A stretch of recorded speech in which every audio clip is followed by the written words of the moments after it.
Wrestling Pro News. What the WWE Universe just experienced will go down as one of the most earth-shattering and controversial corporate decisions in the history of professional wrestling, a moment so significant that it has already redefined the balance of power in the locker room and sent shockwaves through the entire industry. Welcome back to the channel that doesn't just report the headlines but unpacks the emotion, the politics, the personal history, and the long-term implications behind every major move in sports entertainment.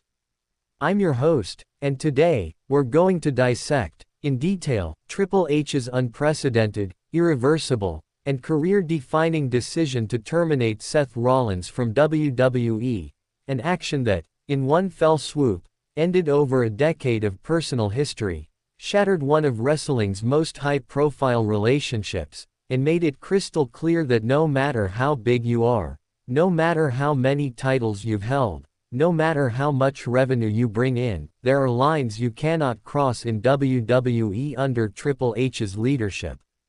This wasn't just a disciplinary action, it was the culmination of years of mounting tension, disrespect, betrayal, and calculated manipulation, and now that the dust is beginning to settle, we can piece together exactly how we got here and why this moment will forever stand as a turning point in WWE's modern era.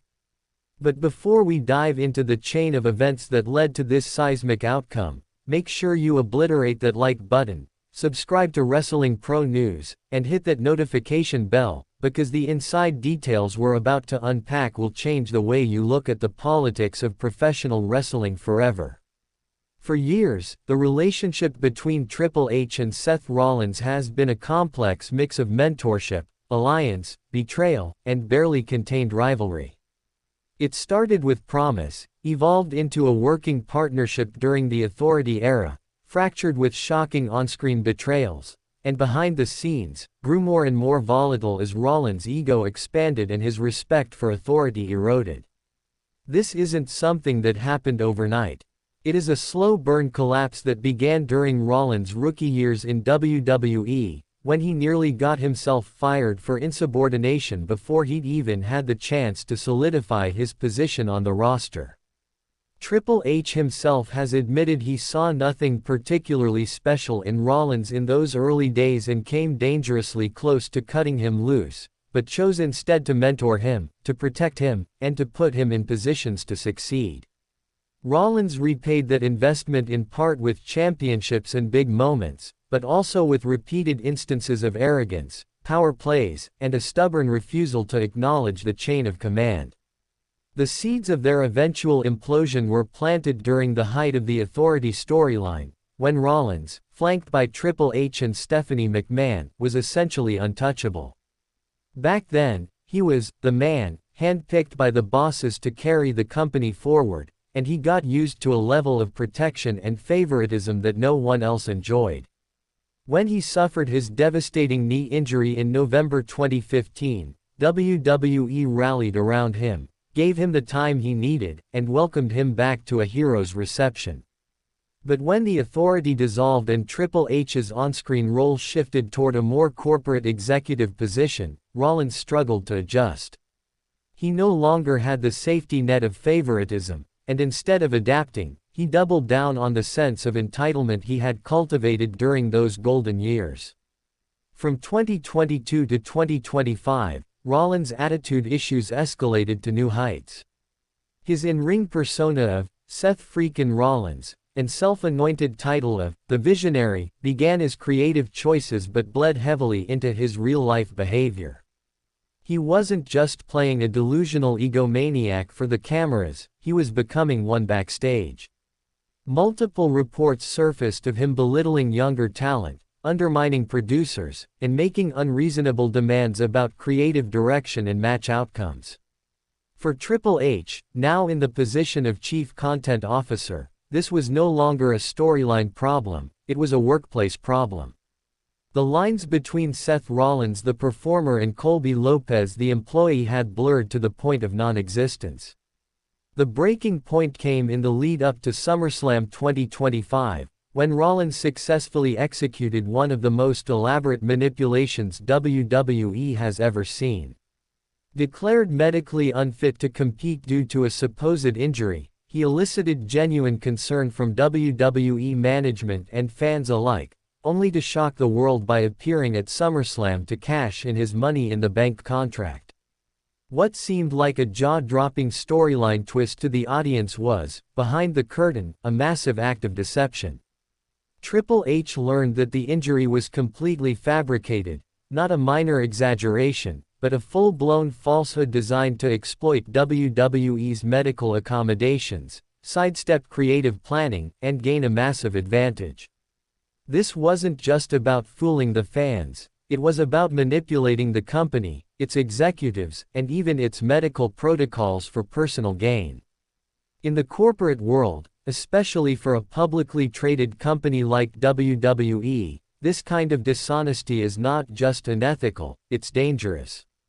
It creates legal exposure, undermines insurance policies, and damages the trust that's supposed to exist between management and talent.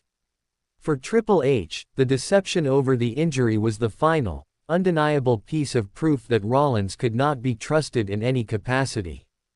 And it wasn't happening in a vacuum. This came after months of reports about backstage disruptions, tensions with other talent, and repeated instances where Rollins went out of his way to challenge authority. The SummerSlam stunt was simply the straw that broke the camel's back. When Triple H confronted Rollins about the incident, it was anything but civil. Years of resentment, frustration, and disappointment came boiling to the surface. Triple H accused Rollins of systematically disrespecting the company and its leadership. Rollins fired back with his own accusations, framing Triple H as a hypocrite and claiming his actions were simply part of doing business in WWE. Not once did Rollins express remorse or acknowledge wrongdoing. Instead, he doubled down, making it clear that he saw no issue with what he'd done. At that point, Triple H made the call that there was no salvaging the relationship. Termination was the only option, and it would be immediate. The official announcement was delivered with the full weight and seriousness of a corporate dismissal. Triple H's statement made clear that this was not a storyline suspension or a temporary disciplinary action. It was a permanent, with cause termination rooted in a documented pattern of behavior, repeated policy violations, and an irreparable breach of trust. The language left no wiggle room, no hope for reinstatement, and no suggestion that this could be spun into a future angle. The timing, coming so soon after SummerSlam, underscored just how seriously Triple H viewed the matter, prioritizing corporate integrity over storyline continuity or immediate revenue concerns. The wrestling community reacted fast. Many wrestlers and industry insiders publicly supported Triple H's decision, acknowledging that Rollins' behavior had been problematic for some time and that firing a reigning World Heavyweight Champion sent a powerful message.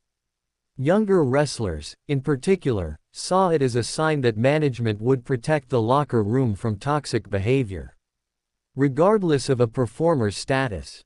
Veterans were more divided. Some saw it as a necessary line in the sand, others as a waste of top-tier talent.